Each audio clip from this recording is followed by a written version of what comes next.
Hi, everyone. Welcome to today's session with us. My name is Haley Pottle. I'm going to be the moderator for this Tech Girls panel. I just would like to take a moment to thank everyone for attending and taking the time. Good morning, good afternoon, good evening, wherever you are in the world. Would also just like to thank the conference hosts at the World Summit for organizing this event and for extending this opportunity to the amazing Tech Girls. I'm so excited for you all to get to know them a bit more, hear a bit more about their experiences, and hopefully be as inspired as I am by all of their work and leadership as women in STEM. So without further ado, I think we're going to go ahead and get started. And we're going to be starting with a quick video from the World Summit so you get a sense of more about what the summit is and how amazing this program is. Thank you. The World Summit on the Information Society 2021 has begun and is off to an exciting start, having already hosted several workshops and sessions since the forum's launch in January, as well as receiving a record number of submissions for the WSIS prizes, with 1,270 projects nominated. As the forum progresses, we encourage stakeholders to keep an eye out on our interactive agenda for announcements about exciting workshops and our various ICT for Development related special tracks, such as the opening of the ICT and Gender Mainstreaming track on March 8th, the opening of the ICTs for Wellbeing and Happiness track, March 15th, the opening of the ICTs and Accessibility for Persons with Disabilities and Specific Needs track, also opening on March 15th. The high-level track will open March 22nd with high-level policy sessions, the cybersecurity track opening the 12th of April, and many more, such as the ICTs and Youth track, Emerging Technologies for Sustainable Development track, as well as Extended Reality for SDGs track, all of which you can find more information for on our website. In addition to these exciting tracks, building on the title of this year's forum, ICTs for Inclusive, Resilient, and Sustainable Societies and Economies, we're hosting a series of related workshops, including our series of bi-weekly workshops where stakeholders from around the world will be presenting their innovative projects and activities that use ICTs to respond to the coronavirus pandemic, which will take place until the end of March. The work of our stakeholders will also be displayed in our virtual exhibition space that will be inaugurated on March 15th, 2021. Various other networking and social events will also be integrated into the forum, with meet and greet opportunities, frequent social media posts and engagements, as well as engagement during internationally recognized UN days and weeks. Participation in the WSIS photo contest is also encouraged for our stakeholders. Submit your best photo highlighting the use of ICTs for development. In addition, registration for the Aging Better with ICTs hackathon is now open. With more than 120 registrants already, we urge you not to miss the opportunity to share your ideas, create or join a team, and contribute to building a better future for older persons around the world. We look forward to your participation, and thank stakeholders for their contribution in shaping this year's WSIS Forum through our open consultative process. We would also like to extend a warm thank you to our partners, without whom this forum would not be possible. Thank you, and we look forward to a successful 2021 WSIS Forum. Thank you so much. And just thank you again once more for this great opportunity to be able to showcase our Tech Girls. So thank you very much. I'm going to go ahead and share my screen and get us started here.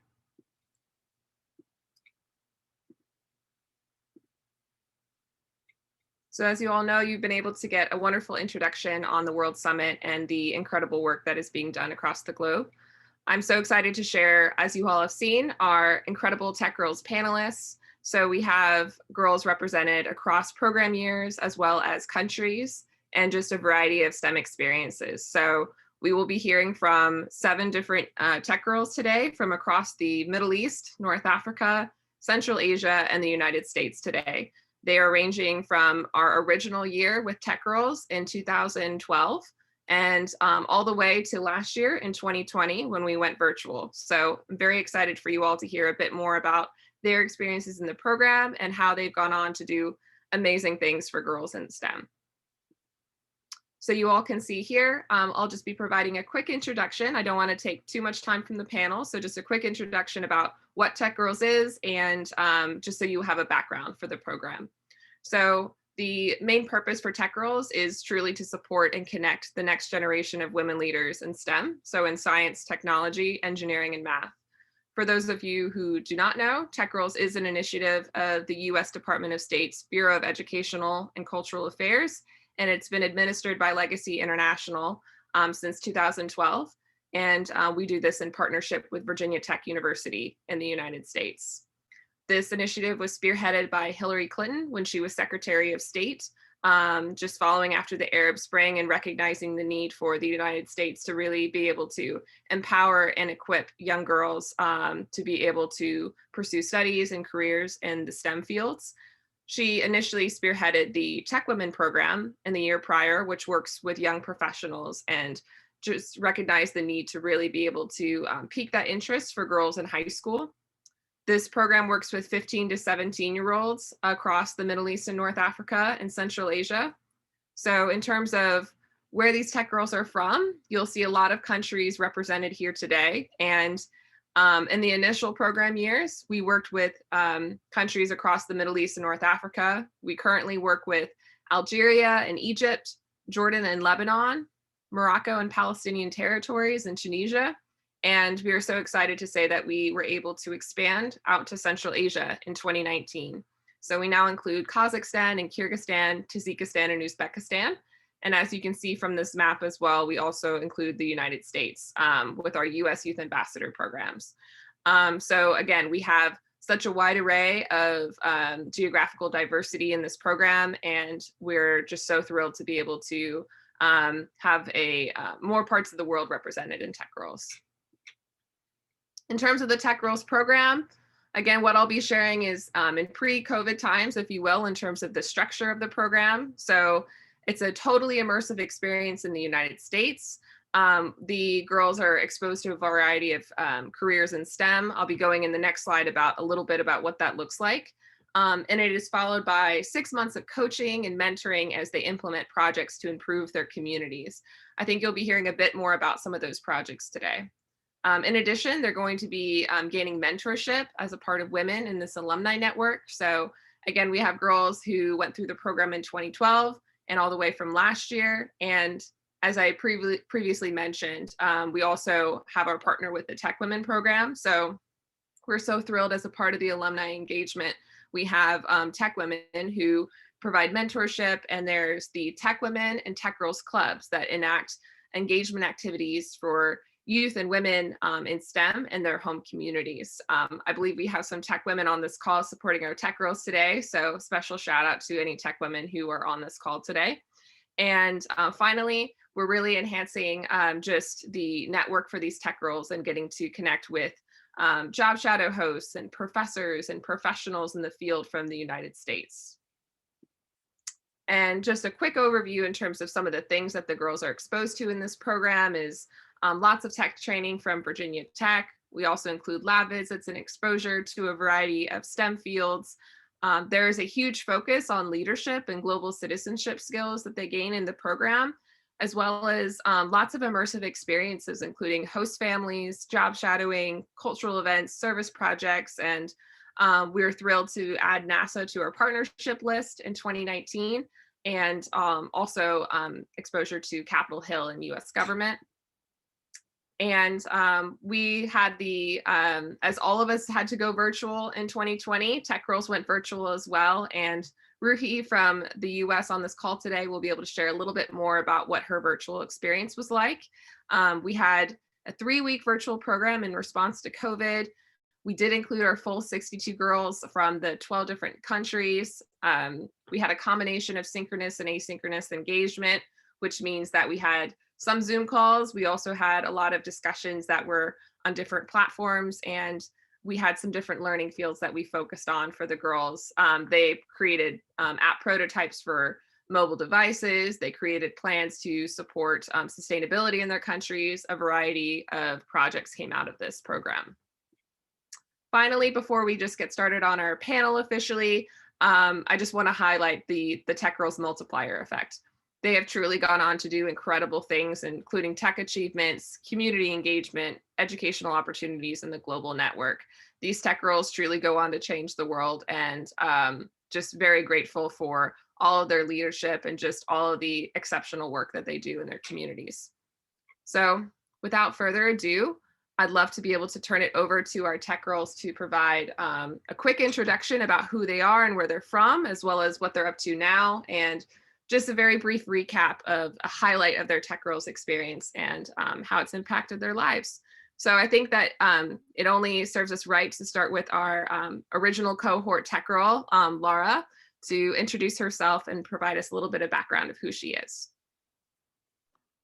Sure. Hi, everyone. My name is Laura Caspari. I come from Palestine. I'm currently in Dublin as I came here to do my master's back in 2019, and I just recently got my degree in international relations. I was a tech girl in 2012. So this is the year the program was first launched. So 9 years later, and here I am, still engaging with the tech girls community that really continues to inspire me. To me, Tech Girls was the start of my journey as an active advocate for women in STEM and gender equality. At such a young age, it made me perceive myself as a community leader and was truly an empowering experience. I also believe being surrounded by other young women from different parts of the world who have the same interest in STEM and are passionate about technology is truly empowering. And I formed connections and a network that stays with me for life. So the impact of Tech Girls is tremendous. But also traveling for the first time to the US at the age of 16 years old was huge to me and a big intercultural experience. And that was the beginning that really encouraged me to immerse myself in different intercultural experiences. Now I've participated in different programs in different 6 countries. I lived in different places, such as Belgium and Ireland. And I think most importantly to me, Tech Girls was the start in which I took women empowerment and gender equality as a personal life mission. And I'm super happy to be part of the Tech Girls community as it continues to support me to this day in my journey as a young woman in the STEM world. Thank you so much, Laura. Thank you for sharing. Would love to hear from Hawa, who is one of our tech girls from Algeria, to provide a quick introduction. Hello, everyone. I'm happy to be here. My name is Hawa Sarwani, and I am from Algeria. I am currently studying electronics engineering at university in Algeria, and I went to Tech Girls in 2016. When I came back from Tech Girls was when I started knowing that I can do everything that I set my mind to. It's when I started planning camps here in Algeria with the World Learning. And then the impact of the Tech Girls was really tremendous to me, as it changed the way I see the STEM field, and it's made me realize that it's possible to study the STEM field and be more active in my community. The Tech Girls impact stayed until now, and I'm looking forward to stay engaged in more for it. Thank you, Hawa. Next, we're going to be hearing from Yasmina. Hello, everyone. It's such a pleasure for me to be here with you today. It's Yasmina Al-Ayyash, and I'm from Lebanon.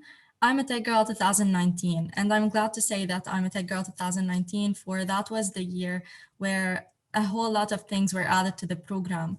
And the diversity was even much more by having the Central Asian girls with us and having to visit NASA. I'm currently a first-year student, university student.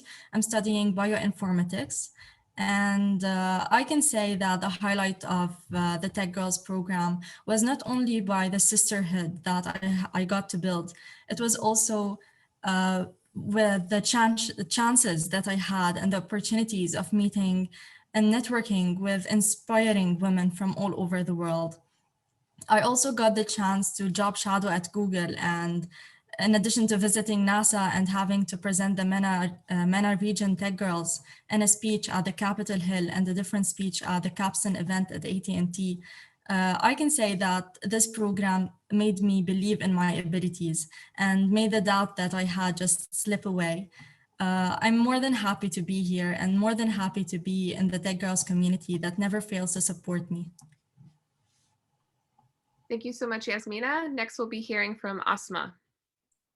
Hi everyone, my name is Asma. I'm from Beni Mellal in Morocco, and I was a Tech Girls in 2017. Currently, I'm a computer science student at the American University of Beirut in Lebanon. And I can say that so far, being in Tech Girls I'm gonna definitely agree with Lara, because it launched my like tech journey as a woman, especially because being a girl in Morocco, we weren't really exposed to the STEM field. We are definitely not that much as encouraged to pursue it as boys. So apart from being an empowerment tool, it also made me know and made me realize that I'm not alone in this journey, and there are so many other girls and women like me throughout the MENA region, as well as in the US. So in terms of the impact, it definitely enabled me to pursue my education, since through it I was able to get another scholarship by the US Department of State. But more than that, it's just like whenever I'm about to make any step in my life, I remember that I am that 17-year-old Moroccan girl who went to the US, and she job shadowed at NPR, and she spent a whole incredible summer learning about app development at Virginia Tech University. So it's just like more of it's definitely an empowerment element for me. And it shows during COVID how much needing that empowerment is very important. Currently, that kind of inspired me to start my own writing journey, as I started to do more research about education in the Middle Eastern and North African region, which I hope to conclude into a book project.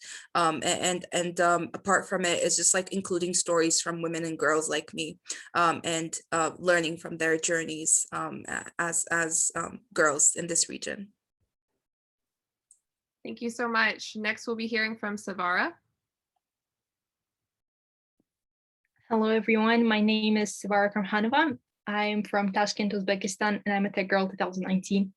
And firstly, I'd like to say that I'm very honored to be here today as we're celebrating women, their achievements, and their history across the globe. And as our fight for equal rights continues, every opportunity created for young girls and women is a new step towards our common goal. That's why being a part of the Tech Girls program was such an important experience for me, as it opens up so many opportunities through effectively targeting the issues women and girls face in the modern days. And one of them is education. During the hands-on coding classes and cybersecurity classes, I gained valuable technical skills in an environment that promoted growth and motivation. And I remember going to coding classes before when I was in secondary school, and they were held in big university halls with rows and rows of desks, all occupied by boys. And during the program, being surrounded by girls who share your passions, who support your professional ambitions, gave me more confidence and made the learning process so much more comfortable. Yet the process of growth and fight for gender equality doesn't solely revolve around skills and competences. It is also so much about creating a culture where women support each other and cooperate, and the openness and support of people during the program and their acceptance of diversity during our cultural exchange was certainly one of the most valuable aspects of the Tech Girls. I stayed with an American host family, and throughout the program, I lived and built a community with people from over 12 nationalities, and they all came from different walks of life. And to this day, every single one of them remains an example of strength and determination. And thanks to the extensive network of Tech Girls, I feel myself as a part of a women's community that drives a positive change. Thank you so much, Sivara. We'll be hearing from Taima now. Hi, everyone. First of all, I really appreciate such meetings and webinars to just get introduced to different ways that we can contribute to Women's International Month. My name is Taima Abdelhadi. I'm a Tech Girl 2017 from Palestine. I'm studying international relations and computer science, which is a degree I wouldn't have thought of without Tech Girls. Being in Tech Girls at age 17, as many of my colleagues agree, it's such a critical age, and it's such a perfect age to get exposed to different cultures, different even like majors or different domains. Um, Being in the US means being in a diverse community, and bringing more people to the US from different nationalities just enhanced that concept. Um, just being introduced to so many companies, I first realized the importance of networking or the meaning of networking when I did my job shadow at AT&T and found other girls from similar programs there also. And my program was like I think like a pass to like instantly clicking with those girls who we only have in common the love of STEM. Although my English wasn't that good when I was 17. I hope it's good now. And it was like the perfect entrance. I went from Tech Girls to so many other programs. I went from thinking the way I lived is the status quo to thinking how other people also lived and the mutual struggles or opportunities that girls face in different parts of the world. I couldn't stay far away from Tech Girls long. So after 2017, I revisited Tech Girls 2019 in Virginia Tech and was absolutely amazed to see how surprised they were that we still have a continuous network even after 2 years. And then I went on to give like design thinking courses to 2020 and just like emailing Haley each like 5 minutes on how to contribute and help future tech girls. It's just more than a program. It's more than a cultural exchange. It's a truly like a sisterhood program that really empowers and makes sure that everyone of that community is like well protected, well supported, and always having fun. So Thank you, Tama, and I appreciate all of those emails. Thank you. Lastly, we'll have Ruhi round us up for the end of our introductions before we go into further questions. So hi everyone, I'm Ruhi. I'm from the United States, and I had a little bit of a different experience compared to the other girls because I was a tech girl just this past summer in 2020. So our entire program was virtual, but even though it took a different shape, I can definitely like agree with what all the other girls have been saying, which like is that it was really like a transformative experience just because I'm only 18 years old right now, so I'm still in high school. And it was just really interesting to meet people who are just truly from all different walks of life, from different parts of the world, and really like gain that mindset that like, oh, there's life outside of what I perceive and what I consider to be like my day to day, which was really interesting to me because all the girls in the program really pushed me to think just beyond myself. And as we like embarked on our projects for creating apps for social change, I really got to think about, okay, so what would be the effect of my creation on girls outside of the United States?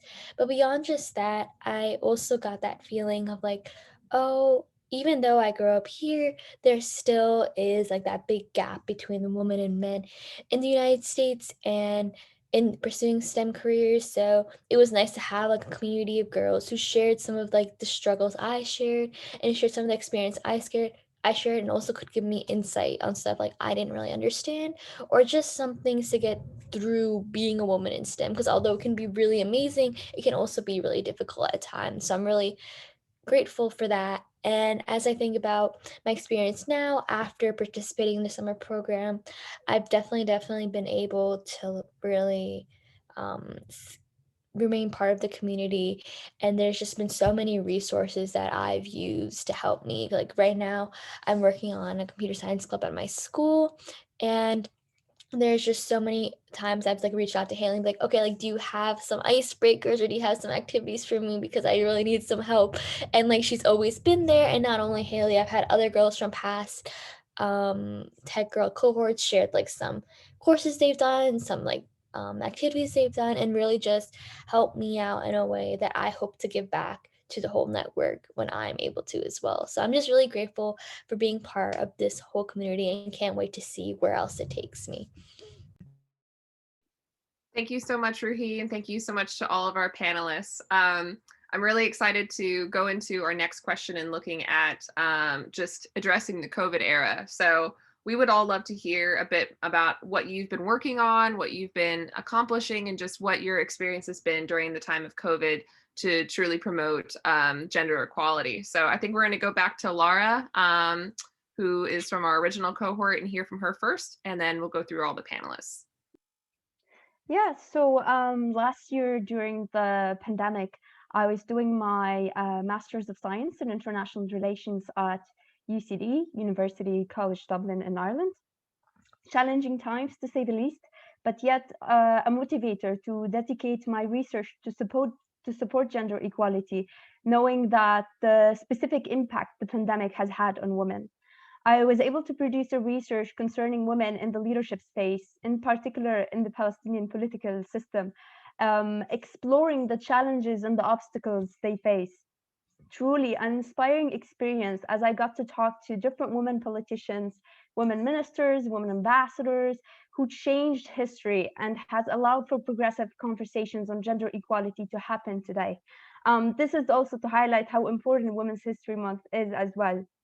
I've also contributed to women's digital and technological empowerment in pandemic times by holding different workshops. For instance, I gave a workshop on creative planning for social media campaign at Girls 20 Summit, which is a wonderful organization that promotes gender equality and works in advancing the full participation of young women leaders in decision making. I served as the Middle East and North Africa delegate with the organization in 2019, and I've recently been selected as the member of their steering committee. So I still continue to engage with the Girls 20 community as well in contributing of the greater purpose of supporting young women in promoting gender equality. But also last summer, I've worked with another organization called Healthy Feminist, promoting safe spaces and holistic healing in both personal and professional spheres with a focus on intersectional feminism. I've mainly assisted with digital efforts, but it was an incredible experience to be part of the overall mission of promoting gender equality. But also, I think it's really important to hold conversations with our community. So I've held presentations and conversations, in particular for Women's History Month, within my workplace and community, as mentioned, and how best to advocate for women's equality. It is so empowering to be reminded of the amazing women in history, their bravery, their contribution, but also so amazing to see my community's involvement and willingness to promote and advocate for gender equality. Thank you so much, Laura. We'll be hearing from Yasmina next, and then we'll go to Hawa. I know she's trying to work on an internet stability. Hello again. So to me, it was a bit difficult to pursue my projects during the COVID era and the Beirut blast and everything that happened here in my country. But that didn't stop me from attending several workshops on different skills, design thinking, leadership skills, and much more. And due to that, I was able to use my own platforms as a tool, a useful tool to reach out to many other young girls in the society. And I also joined a community of young leaders, young girls as well, who were it was a community out of 4 girls. And we did our ultimate best to make our community grow. And now we are 40 girls from 5 different countries. And as well, I used my clubs and volunteering activities to ensure that women are being supported and that I'm spreading out the word of the importance of women in the STEM field and in the community as well. Thank you, Yasmina. We'll be hearing from Asma now. Yeah, thank you, Haley. Yeah, during COVID, there's no doubt that it's been hard on all of us. One of my main concentrations during last summer was to start an initiative. After that, I noticed that there is a huge gap between us as undergraduate students in the Middle Eastern and North African region and scientific research. So that's why I founded MENA Research Lab, which is a community of undergraduate students to get mentored and interact with researchers from universities from all around the world. Fortunately, we have been accepted very lately to the Clinton Global University Initiative, and I'm really, really excited to grow this lab and touch on more countries. I think that it's very integral for us to focus on like promoting data awareness, promoting scientific research, making sure that our students are included in the process of cutting edge technology. Now, this initiative definitely pays a special attention to girls, since they're definitely to some extent marginalized in terms of the world of research and academia. So we're trying to increase the number of female mentors so that we can show them that there is literally nothing that's impossible, and there is literally no limit that they could achieve.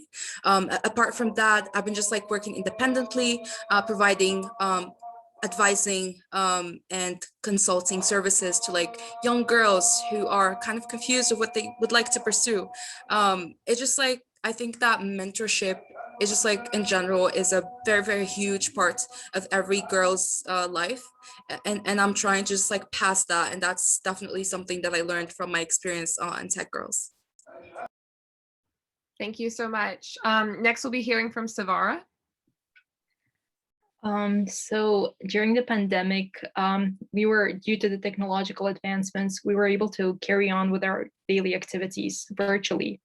However, unfortunately, in my local community, virtual schooling meant that many girls wouldn't be able to keep up with their schoolwork because of the burden of the household chores.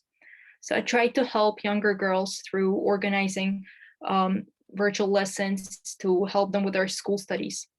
I also served as a digital learning advisor for the TechGirls 2020 cohort from Uzbekistan to provide individualized technical support for the participants who had to attend the program virtually in 2020. I also carried on with my responsibilities of a coordinating committee member of the Tech Women and the Tech Girls Club that works on various social projects and promotes cooperation between the sister programs. So during the pandemic, we organized a summit to track the progress of our projects and to work on their modification to the new virtual reality.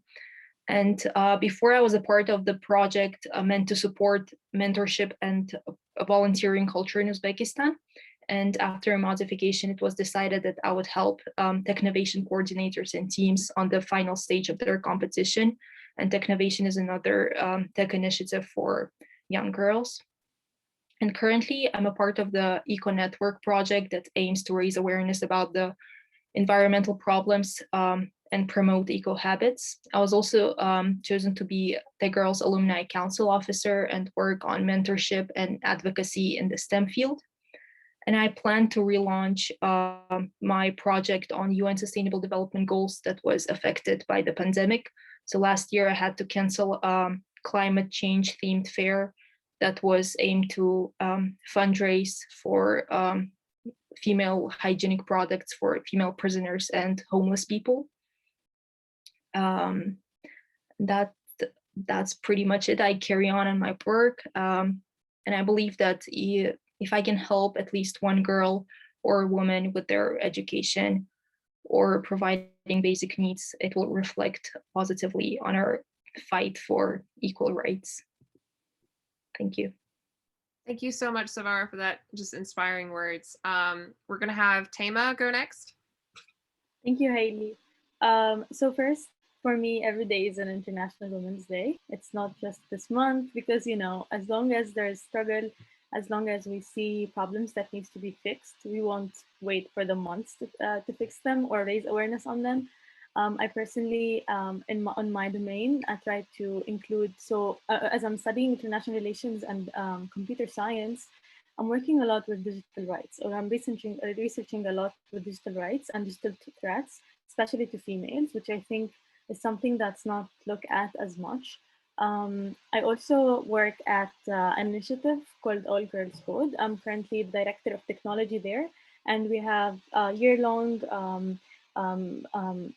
sessions, seminars, networking events, and hackathons. So it's been a really, with COVID coming, it's been a really diverse group from all around the world. I'm also working to promote TechGirls through the advisory council, and try to connect and equip TechGirls with as many essential skills, social skills as possible, like how to set up a LinkedIn account, how can you start or complete your return home project. And I honestly try to find any opportunity that I can promote or raise awareness on the struggles and or opportunities of tech girls, and girls in general in STEM. So I think that's what I've been up to. You're not busy at all, Tama, clearly. You have too much time on your hands. Next, we'll be hearing from Hawa. I think your internet seems to be a bit more stable now. Yeah, so for me during the COVID, it was challenging to continue being active in my community. So with the Algerian Food Bank, a charity campaign that I started volunteering with. So we continued the project even during the middle of the COVID. It was really challenging, but we worked through making like our meetings online and making the work like half of it online. Also, additionally to that, me and my other teammate have won a grant from the U.S. Embassy of $10,000 to make this educational platform to help Algerian kids and Algerian students to have a better opportunity for studying and learning. What we noticed is that the Algerian kids have always some issues with understanding some basics, especially in STEM and especially for women. So even before starting to apply for this project and even starting being passionate about working this project, I have always been working and volunteering to teach young women in STEM and see what are their challenges and why they choose to give up on some STEM fields and not to choose to study this field. So I've been collecting a bunch of information on how I can make it more interactive, and I can teach it in a way where they will enjoy it and have it fun, and more importantly, believe they are able to continue in this STEM field and work on it. And I would also love to highlight that the TechGirls community and the TechGirls staff was such a big help to me since I was mentored by them. And it was the first push that I got when we first got into this project. So we had different constant mentoring sessions each month, updating them and staying in touch. And they were a really great help for me. I was also chosen to be a TechGirls official officer for the council this recently. So it was an opportunity for me to stay connected to other women in STEM, and I think that honestly, being with knowing that I am supported by this community is really big, and it's made me always think that change is possible, and I can always strive to do more for the community and for women. Thank you so much, Hawa, and congratulations. We'll be hearing from Ruhi, and then we'll be moving on to our next question. So during COVID was actually when I had my first TechGirls experience. So that kind of boosted me after those 3 weeks in August. I started to think about, okay, what more can I do for girls in my community and in computer science, as a whole. And so I thought about building my school's computer science club because everything in my school and my township specifically is still relatively new. So throughout the year, I've been trying to like build that community in my school and especially try to focus on people more underrepresented in the field. So more about trying to focus more on engaging girls in computer science. And one of our biggest accomplishments so far was actually organizing my school's first hackathon. So it was a really cool experience. It was definitely a lot of work, but we were able to engage kids from all over the country and especially like kids from my school, and we had over 100 participants. And at the end of like the 3-day hackathon, it turns out that the winners were actually 2 girls from our club, which was really interesting, was really exciting. But beyond that, I'm just trying to right now keep learning more about computer science, keep building my skills. Right now I'm doing a tech case consulting competition where our case is actually how we can bring people it is from a certain company back into the office. So we're trying to build a web app addressing that issue. And my team is all girls and it's an all girls competition. So I'm really, really excited about that. But beyond that, I'm also a member of the Alumni Council. So I'm trying to focus more on mentorship and STEM training to try to provide more resources to girls in our community. But thank you. Thank you so much, Ruhi. Next will be just having a few girls answer a couple of questions that are more related around Women's History Month and International Women's Day. So I would like to present just an open call to anyone who would like to address the question about what does Women's History Month and International Women's Day mean to you? So feel free to jump in as you feel so led. I love this question and I'd love to answer it. I think Women's International Day is incredibly important for me and many other young women around the world for various reasons. It is an occasion to celebrate women and their achievements, an occasion to increase visibility and recognize and appreciate women, but also in the hopes that we make it the norm to celebrate women every day and not just on this day. On the other hand, it's also a time to reflect on the status quo of gender equality and a reminder to ask what we can do better as a society in bridging the gender gap, challenging gender stereotypes, supporting women in STEM, and so many other matters. It is a time to call to action, a time to challenge gender inequality, as the theme of International Women's Day this year is choose to challenge. But also Women's History Month is an opportunity to shed light on some of the most amazing achievements and contributions women have made throughout history. Being reminded about women such as Rosa Parks or Ada Lovelace, who's considered the first computer programmer, and women making history today, such as Malala or Greta Thunberg, is inspiring and empowering for today's young women's generation, and a reminder that we too, as young women, can do incredible things and make an impact on the world.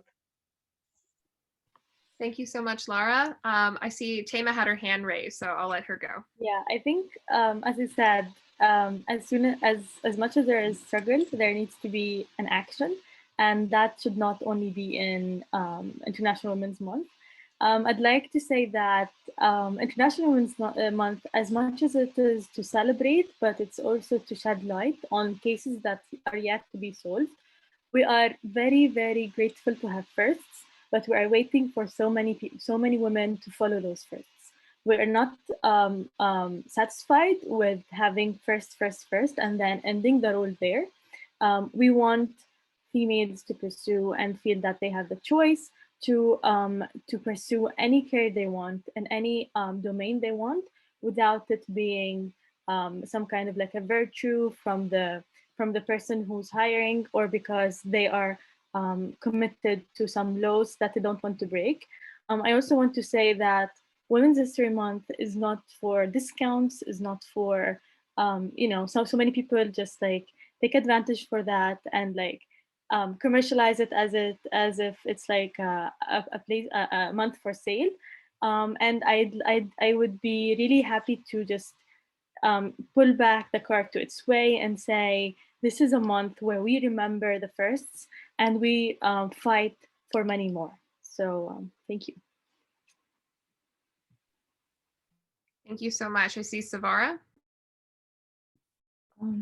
Yeah, I agree with what has been said, especially about commercializing the holiday, 8th of March, and celebrating it as a day of femininity or flowers or something like that is common in some countries.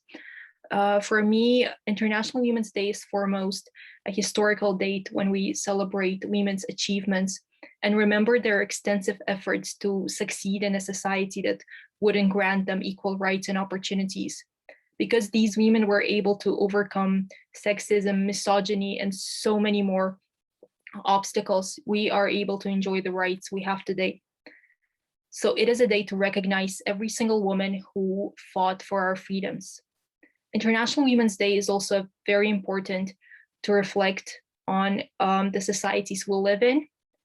And although I believe we need to remember and strive for gender equality every day, 8th of March, due to its historical value, is a perfect day to encourage people to educate themselves on the issues of inequality and injustice. For me, it is also an annual day to assess the progress we have made so far, but also remember about the work we still need to do to achieve gender equality. Thank you. Lastly, we'll be hearing from Yasmina, and then we'll move on to our next question. Well, in addition to all what has been said, and I do agree, totally agree with all what has been said, I'd like to say that it's not just to see where or how far we've come, but it's to praise the women that have craved this path for us, since now we're in the 21st century and we still go through a whole lot of struggles and obstacles in the STEM field.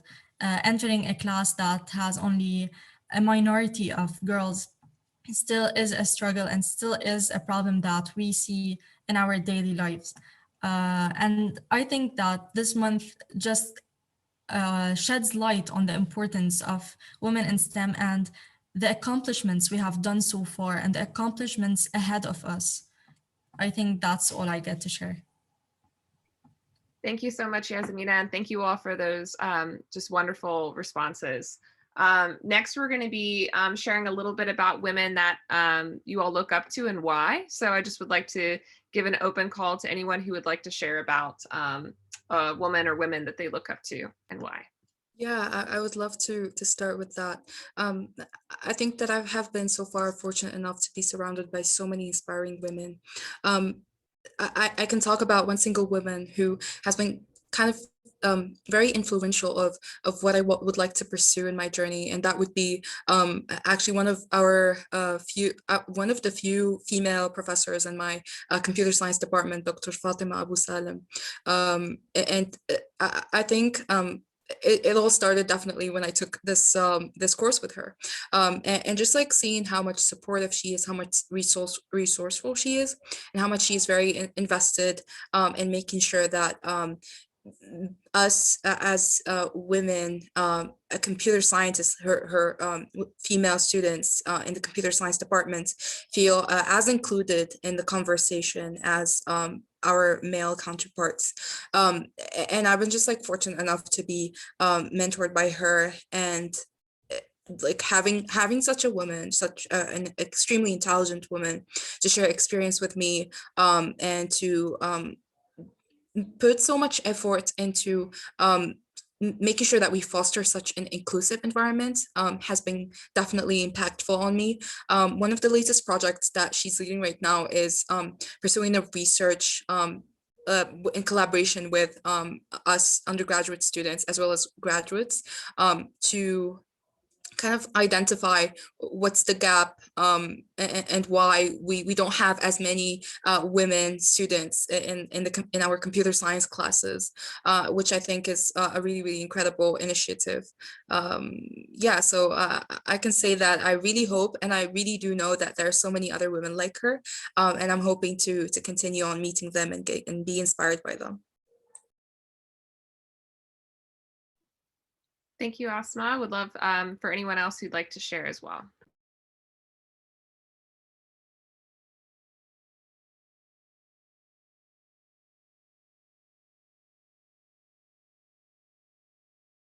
I see Lara, go on ahead.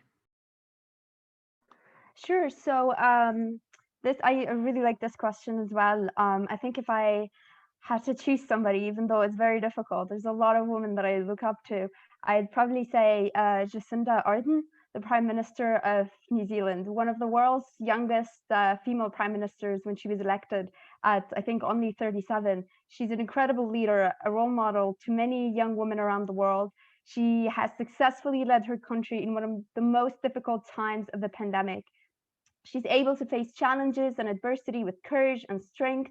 And even when the mass shootings at Christchurch attack happened, she was able to respond rapidly and adequately in changing policies in relation to firearm regulations. Most importantly, she showed solidarity and compassion with those affected and was able to unite the country in the face of hatred and violence. She truly inspires me in the way she leads with compassion, resilience, and strength. It is certain that she has opened the door for future women leaders, as she is setting an example for all worldwide leaders and what women can do in positions of power and leadership. I mean, there's a lot of women as well that I could go on forever. Amazing women such as Dr. Hanan Ashrawi, one of the first few women elected as a member of the Legislative Council in Palestine, who I had the honor to interview for my research. Karima Aboud, the first female Palestinian photographer who comes from Bethlehem, my hometown, challenging gender norms back then. These are women who paved the way for us, or still actively making history for a gender equal world. Thank you, Laura. I see Ruhi, and then we'll go to Tema.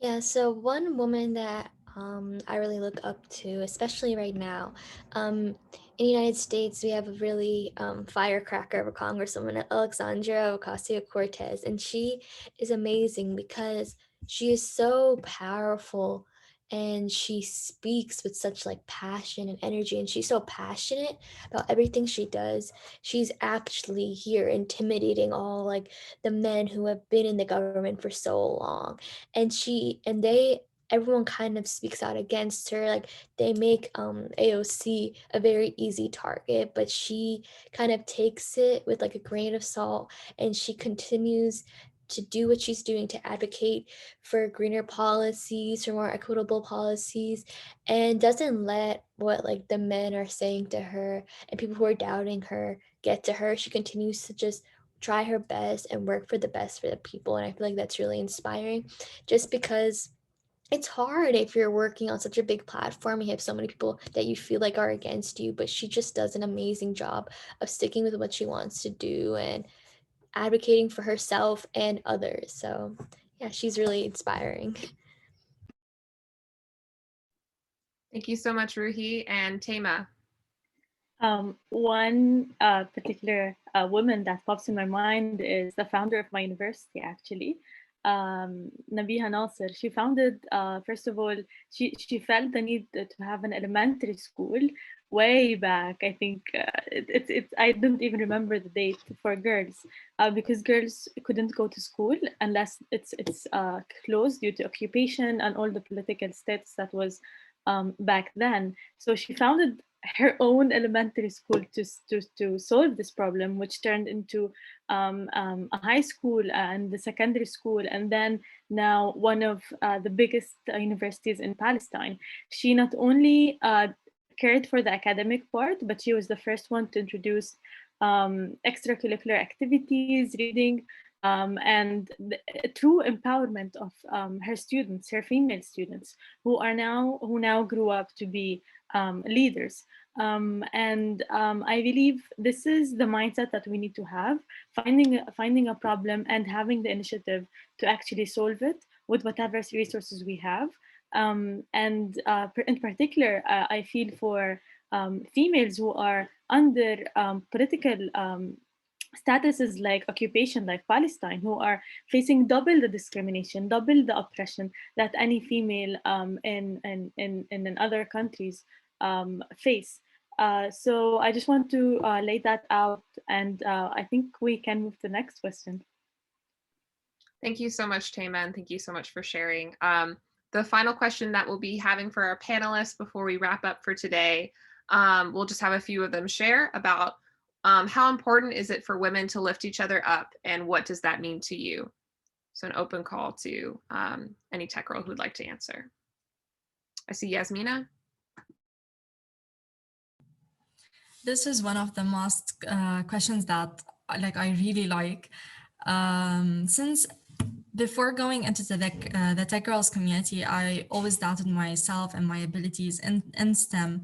And whenever I just look into the STEM field and read articles about it, I usually tend to see males more than females in that field. So I doubted my existence in that field for a moment.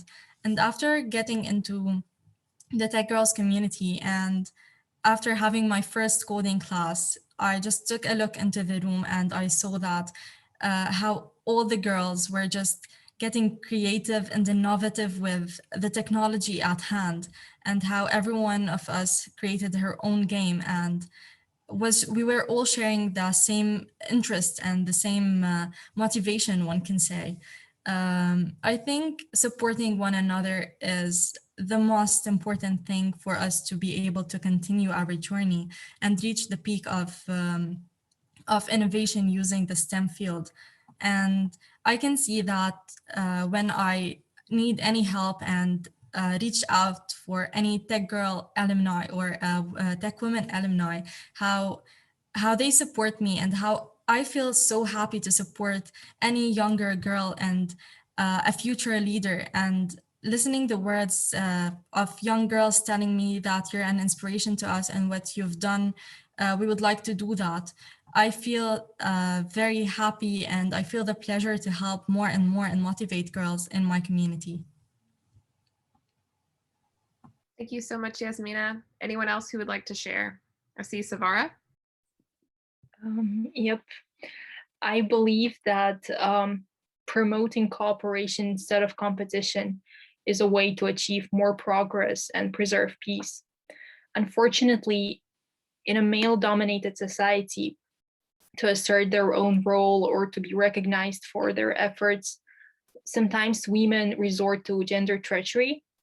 And I believe that promoting a culture where women uplift and support each other will help us target the issue of gender inequality so much more effectively as we eliminate the internal conflict.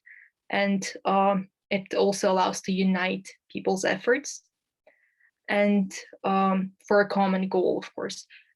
And that is like a strategic way of thinking about that.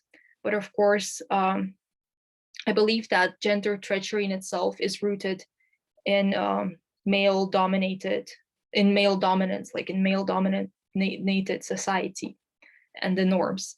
And for me personally, as I said in the beginning, unity and cooperation is always a better option than rivalry. Although both promote progress, the first one is a more humane and sustainable way of doing so. And that was more like a strategic overview of uplifting women and working together. Thank you. Thank you, Sivara. I see Asma, and then we'll finish up with Tema. Absolutely. To me, I think empowerment definitely stems from continuously providing mentorship, whether it's like peer mentorship or even as a woman getting mentored by another woman myself. I think just like sharing our experiences with each other, making sure that we all do not kind of like, we make sure that we normalize our failures, make sure that we do not stand as we are. For example, you know, I was a tech girl in 2017, and right now, and I will always be a tech girl, and I will always be that 17-year-old tech girl. So I always need to hold that empathy and make sure that I always be there for my tech girls and also for just like girls in general. I think because I am feeling right now the impacts of, you know, like hearing from another woman who also went through the same mistakes and failures that I made and that I'm going through right now, and seeing where she is right now and the incredible things she's doing. It just like normalizes the fact that this is a journey and I'm not in this alone. And I also shouldn't let other women and girls feel like they are alone in their own journeys. Thank you so much, Asma. And I'm so excited to hear from our final response, Tama, before we wrap up for today. So I think this lies in the importance of seeing our model and understanding that my struggles will only be understood by someone who has been on my steps. And I don't expect someone who did not see my struggle or step in my foot, in my shoes, to come up with eventually solutions or ways to solve what I have been through. That's why having this unity, as I said earlier, breaks the status quo of, okay, I experienced this, and this seems to be the normal way to experience that. If I had other girls who who experienced the same thing that I did, and for them saying, no, there's something wrong, then action begins from there.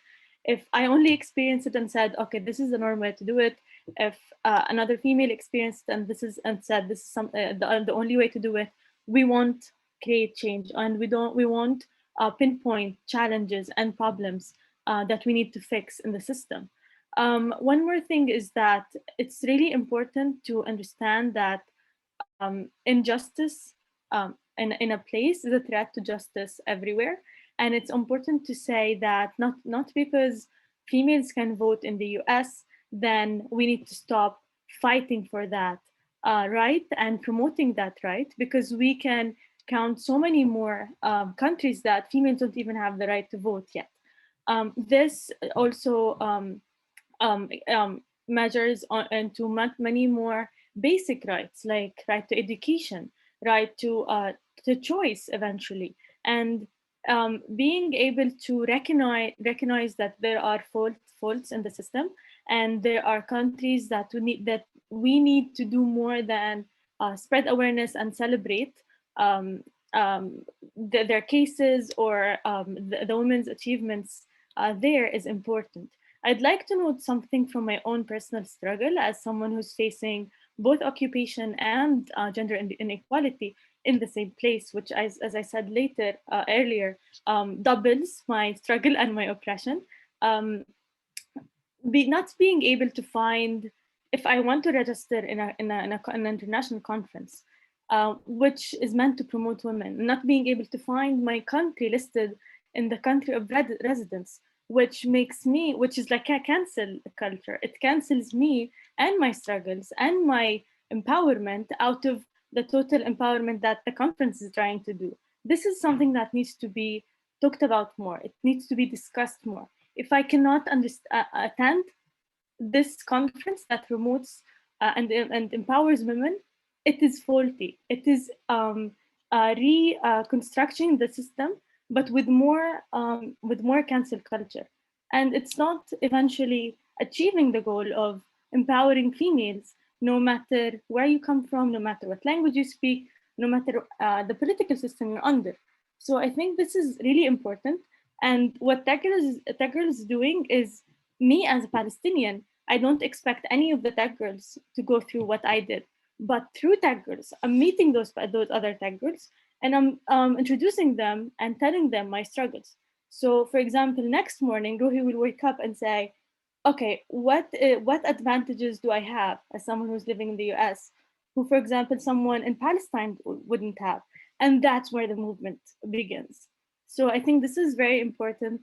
The way that I've watched multiple documentaries where systems broke down the network and the community of females in an institute, so they do not communicate with those rights, they don't communicate with those realities, which eventually causes them to step up and say, this is wrong, we need to fix this. Thank you so much, Tama, and thank you so much to all of our panelists for sharing your thoughts and your wisdom and just your incredible experiences. We are so grateful for this time that we've had with you all today, and thank you for your leadership, and just thank you for women supporting women. And thank you, Hailey, for everything. Thank you. I want to do a quick just final thank you to the conference hosts and for everyone who has made this this panel possible today, as well as this larger World Summit as a whole. This is been such an honor and a privilege to be able to be here today. And we also look forward to the UN Women Mentorship Session that TechGirls and Tech Women will be taking a part of on March 18th. So for any of our attendees, you get to see these Tech Girls and a lot of these Tech Women again next week if you have the availability to attend. And I believe we're going to close out our session today with a final concluding video from the World Summit. So I think we'll take it from there. And thank you so much for your time, and we'll see you soon.